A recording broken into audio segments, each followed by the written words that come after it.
जीवन में कुछ अभाव व्यवहारिक जीवन में भी और कुछ आध्यात्मिक जीवन में भी आदमी को बहुत पीड़ा देता है। कुछ अभाव व्यवहारिक धरा पर लो तो एक कभी कभी व्यक्ति को बहुत पीड़ा देता है धन का अभाव। हमारे पास धन नहीं है, एक खटक, एक कसक, एक पीड़ा, धन का अभाव। यद्यपि स्थूल है फिर भी अभाव है।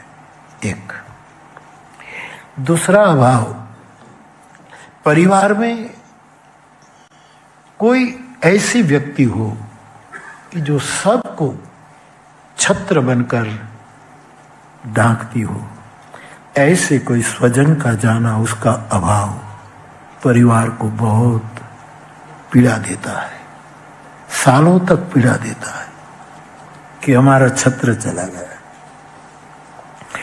तीसरा, प्रतिष्ठा का अभाव। कोई प्रतिष्ठा जमी हो और किसी कारणवश उस प्रतिष्ठा को कोई मिटा दे, अपकीर्ति करा दे, तो ये अभाव भी आदमी को फिर बहुत खटकता है। चौथा अभाव वो खटकता है कि प्रिय व्यक्ति का वियोग, ये खटकता है। यद्यपि पूर्ण प्रेम में वियोग में भी संयोग होता है और संयोग में भी वियोग के कदम सुनाई देते हैं। राधा और कृष्ण ब्रज में दोनों साथ बैठते थे तो भी लगता था कि हम मिले हैं कि नहीं मिले हैं, मिले हैं कि नहीं मिले हैं। संयोग ही वियोग को जन्म देता है और वियोग ही कालांतर में संयोग को जन्म देता है। तो वियोग, किसी ऐसी प्रिय व्यक्ति का अभाव, उसका न होना पीड़ादायी है। और अपनी कुछ गलती के कारण, अपने कर्म के द्वारा, अपनी बुद्धि के खेल के द्वारा हमने कुछ बौद्धिक खेल कर लिया और फिर कोई ऐसा सद्गुरु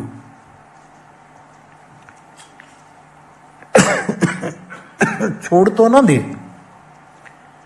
लेकिन थोड़े दूर जाकर ध्यान में बैठ जाए तो इस व्यक्ति का ये दूर रहना, ये भी एक अभाव बहुत खटकता है।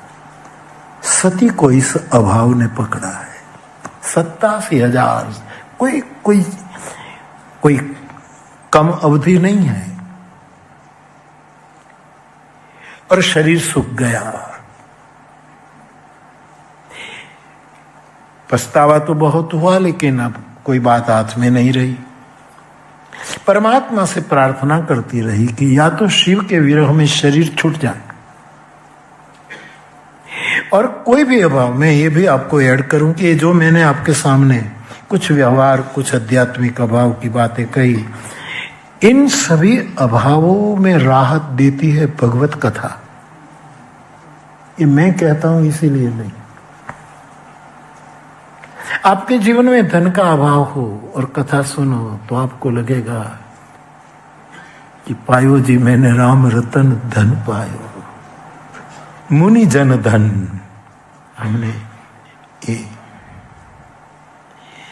प्रतिष्ठा चली गई हो और प्रतिष्ठा का अभाव हो तो मानस की पंक्ति आपको बहुत आधार देगी कि गई बहोर गरीब।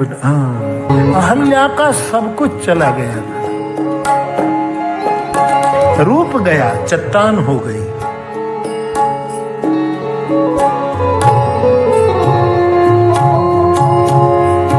प्रतिष्ठा गई कि मुनि पत्नी वो इंद्र में फंस गई,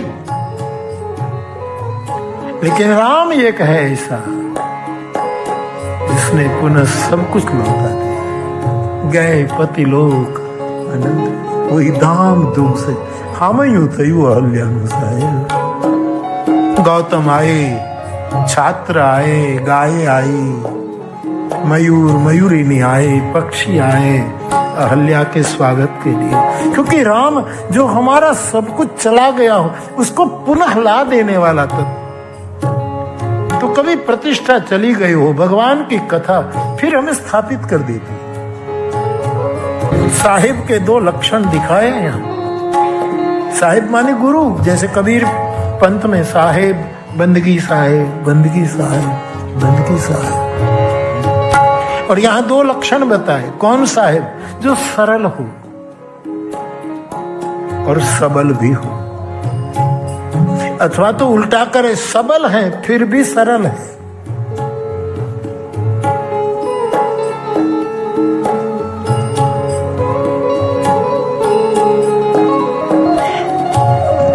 नाम साधक के जीवन में प्रभु की शरणागति लेकर जो जीते, उनके जीवन में तो जो भी चला गया सब वापस आ गया।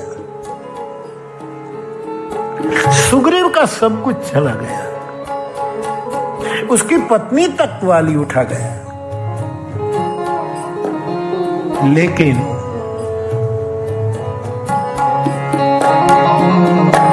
तो 5-6 अभाव जो हम संसारी लोग महसूस करते हैं,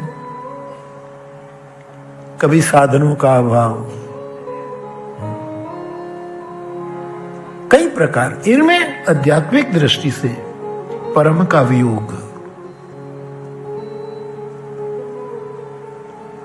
और उसके साथ जो हमने बौद्धिक खेल किए, उसकी बात न मानी,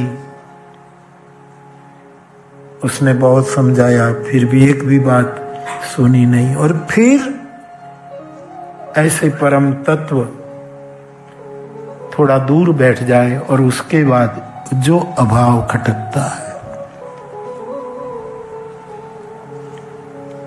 आप कल्पना करें, इससे साथ में जोड़ू, कृष्ण वृंदावन छोड़कर मथुरा जाए और फिर जो अभाव है, जो अभाव है, श्याम बिना व्रज सुनु लागे। कितनी दूरी थी, मथुरा कहां दूर थे, लेकिन ये अभाव जो है, न जीने दे न मरने दे।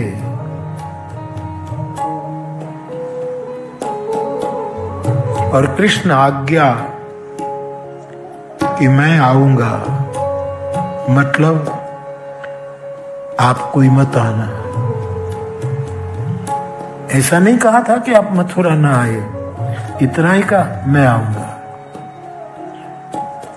व्रजांगनाएं, व्रजगोप, मुझे कहने दो, कृष्ण की इस आज्ञा को पशु पक्षी ने भी पाली थी। वृंदावन के पक्षी यमुना नांग करके मथुरा नहीं जाते थे, हमारे बाप ने मना किया।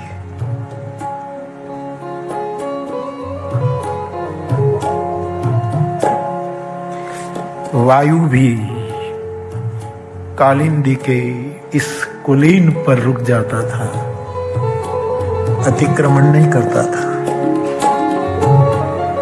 लेकिन ये अभाव,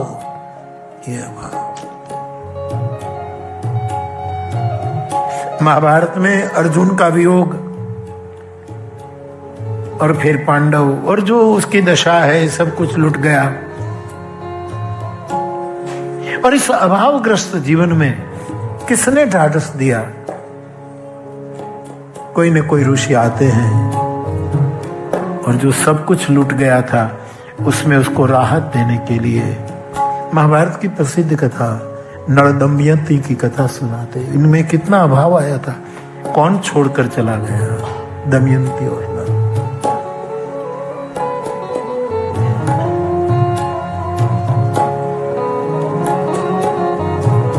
दमयंती अपने बच्चों को मौसाल भेजती है।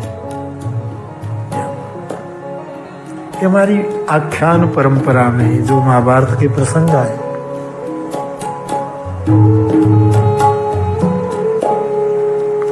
मौसाले पधारो मारा बाणुंगा, सहजो मामी निगाड़ व्याख्यानकार हमारे कहते थे। बच्चों,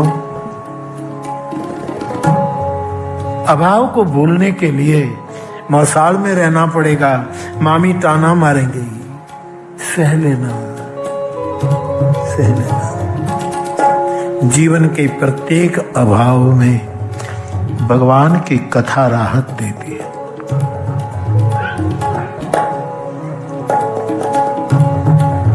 कई परिवारों में कैसी कैसी घटनाएं घटी होगी कि कब जाए आदमी ही, लेकिन भगवत कथा ने फिर स्थापित कर दिया, ठीक कर दिया। और ये अभाव जब बहुत सताए,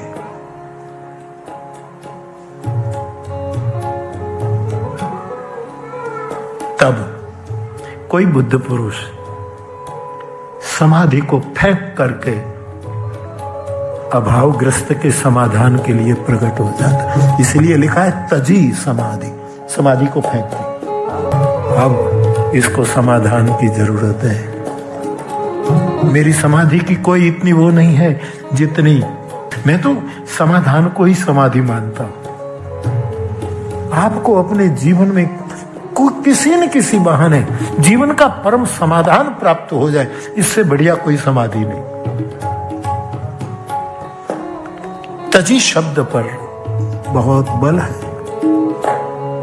तो राम नाम और राम कथा हमें अभाव में पुनः मूल स्थिति में ला देगा। पाई निके ही गति पतित पाव, इससे बड़ा प्रमाण क्या हो सकता? किसको वो पुनः गति नहीं मिली?